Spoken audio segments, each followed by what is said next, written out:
अयोध्या के महाराज दशरथ के पुत्र भगवान राम अपने भाई लक्ष्मण और पत्नी सीता के साथ धर्म, त्याग और मर्यादा की आदर्श गाथा रचते हैं। जब महारानी कैकेयी की जिद पर राम को 14 वर्ष का वनवास मिला, तब बिना किसी विरोध के उन्होंने पिता की आज्ञा को ही सर्वोपरि माना। लक्ष्मण अपने भाई की सेवा और रक्षा के लिए साथ चल पड़े और सीता जी ने पत्नी धर्म निभाते हुए वनवास स्वीकार कर लिया। तीनों ने वन के कठिन रास्तों पर तपस्वियों की भांति जीवन बिताया और धर्म की रक्षा के लिए कई दुष्टों का विनाश किया। रावण की बहन शूर्पणखा ने राम से विवाह का प्रस्ताव रखा, लेकिन जब उसका अपमान हुआ तो वह प्रतिशोध की अग्नि में जल उठी। अपमानित होकर शूर्पणखा ने लंका जाकर रावण को उकसाया और रावण ने छल से सीता हरण करने का षड्यंत्र रचा। मारीच ने स्वर्ण मृग का रूप धारण किया, जिससे सीता मोहित हुई और राम को पकड़ने के लिए भेज दिया। उसी अवसर पर रावण साधु का रूप धरकर आया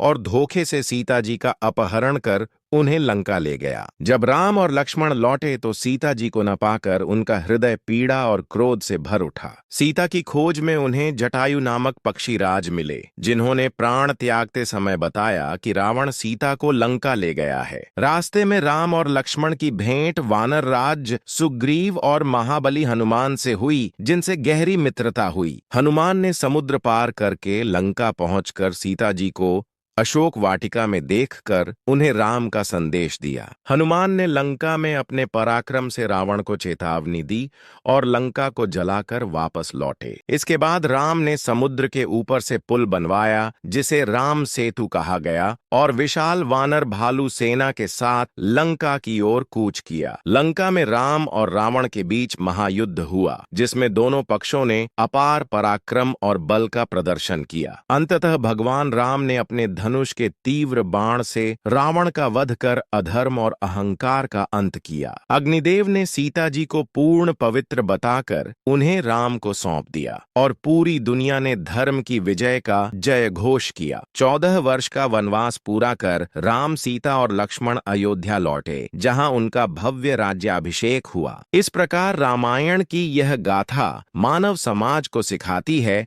कि सत्य, धर्म और मर्यादा के मार्ग पर चलने से अंततः विजय निश्चित होती है।